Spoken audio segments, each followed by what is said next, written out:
Olá, saudações biomédicas. Me chamo Antônio Rafael e hoje estou aqui com um biomédico que é professor e coordenador do curso de Biomedicina da UNAMA e que possui habilitação em imagem. E hoje vamos saber um pouco mais sobre essa área. Qual é a atuação do biomédico que possui habilitação em imagem? O biomédico que tem habilitação em imagem, ele vai trabalhar com radiações ionizantes, de forma geral, que pode envolver aí raio-x, tomografia, medicina nuclear, densitometria, assim como ele pode trabalhar também com a ressonância magnética, que tem a vantagem na relação custo-benefício de não expor esse profissional a nenhum tipo de radiação.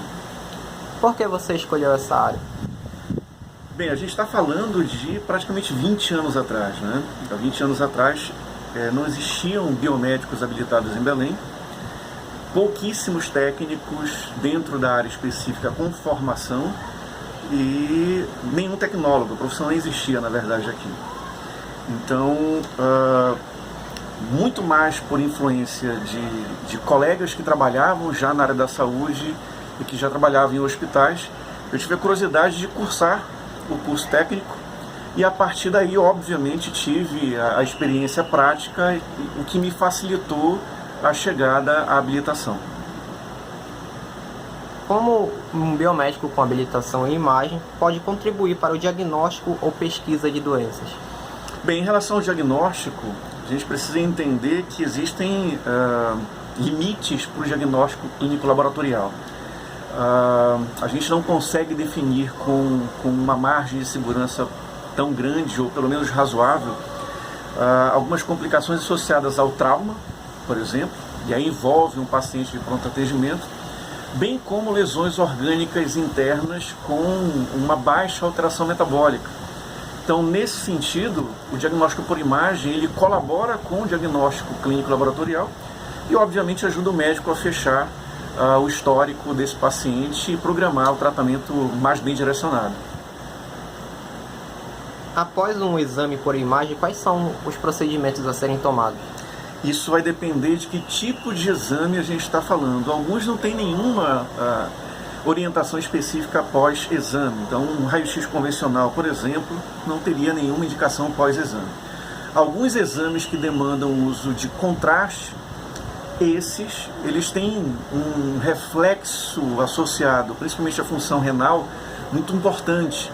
Então, uma das recomendações importantes que a gente é obrigado a fazer esse paciente é que ele ingira uma grande quantidade de água após o exame. Então, só para citar um exemplo do que a gente está falando especificamente. Qual é a sua avaliação para o mercado de trabalho para essa habilitação?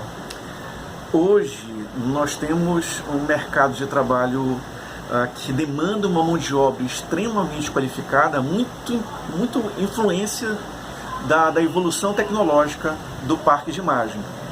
Então, para que um profissional chegue a manipular com segurança um equipamento de 2, às vezes 3 milhões de dólares, é óbvio que esse profissional precisa ter um nível de formação e de treinamento muito grande. Isso reflete no salário, o salário desse profissional ele é diferenciado. Entretanto, nós temos poucos profissionais com esse nível de formação em Belém. Quais são as vantagens e desvantagens para quem escolhe essa habilitação? Bem, como eu acabei de falar, a grande vantagem está associada a um salário diferenciado dentro do mercado, mesmo para a categoria de quem tem a pós-graduação em stricto sensu, para quem fez o mestrado, para quem fez o doutorado. A grande desvantagem é que você está exposto a um risco ocupacional contínuo, que é a própria radiação ionizante. Então, a relação de vantagem e desvantagem principal é essa. A relação entre o que você consegue ganhar e o que você pode perder se não tiver os cuidados de proteção radiológica adequados. Você já teve algum caso clínico desafiador? Acredito que todo caso clínico com crianças é desafiador, desde a captura da imagem. Eu preciso gerar imagens de um paciente completamente parado e muitas vezes em um ambiente claustrofóbico, como é o caso da ressonância e da tomografia.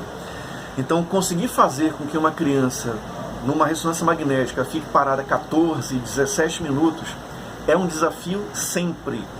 Então há necessidade, muitas vezes, da gente contar com a colaboração de um médico anestesiologista e trabalhar com exame e sedação. E quando não, é muito importante que você tenha uma habilidade lúdica muito grande para conseguir executar esse tipo de exames. Após 16 anos de formado, o que você tem a dizer sobre a biomedicina e sobre a habilitação que você escolheu?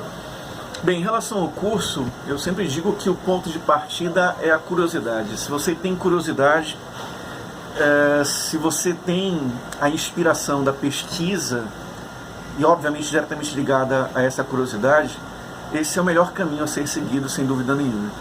No que se refere especificamente à habilitação em imagem, ela é uma paixão muito mais direcionada, que demanda conhecimentos de anatomia, de física muito grande, o que inclusive quebra o antagonismo de quem trabalha com as ciências biológicas, né? Antigamente a gente tinha separação por áreas, ciências exatas, ciências biológicas. Um bom profissional que trabalha com a imagem, ele precisa ter afinidade tanto pelas ciências exatas quanto pelas ciências biológicas.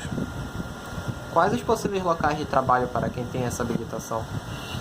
Qualquer hospital que tenha um parque de imagem, qualquer hospital que tenha pronto atendimento, que portanto demanda a identificação de fraturas e lesões, ele pode ser o aporte desse profissional.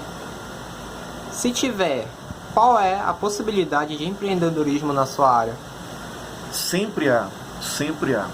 É importante a gente entender que hoje o mercado exige múltiplas formações do profissional.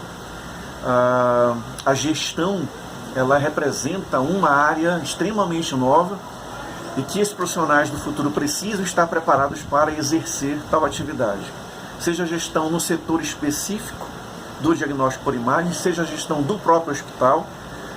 E aí, claro, em se tratando de gestão, você precisa ser empreendedor, você precisa ter domínio de outras coisas que não margeiam a princípio a formação desse profissional, como a parte de administração, a parte de legislação, leis, a parte de contabilidade e assim por diante. Um profissional que chega ao mercado com essa visão, com essa formação, com essa preparação, ele com certeza vai ser um profissional diferenciado no mercado.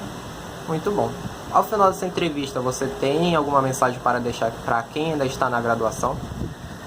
A graduação, ela não existe mais aos moldes do que nós tínhamos há 15, 20 anos atrás. É muito importante que o profissional entenda que hoje, literalmente, a graduação representa apenas o primeiro passo do processo de formação. Isso não dá nenhum diferencial no mercado de trabalho, a não ser que esse indivíduo já traga da sua própria vida outras experiências. E aí, claro, a gente está falando de alguém que provavelmente já tem, inclusive, uma outra formação. Então, hoje, o mais importante é entender que o ato de se preparar, que a necessidade de continuar estudando, ela passa a ser contínua, independentemente de quantos anos esse profissional tem de mercado, tem de formação, quantas pós-graduações ele tem, quantos empregos ele tem. Ele precisa continuar estudando. Essa é a grande vocação do profissional biomédico, estudar para estar sempre preparado. Muito obrigado.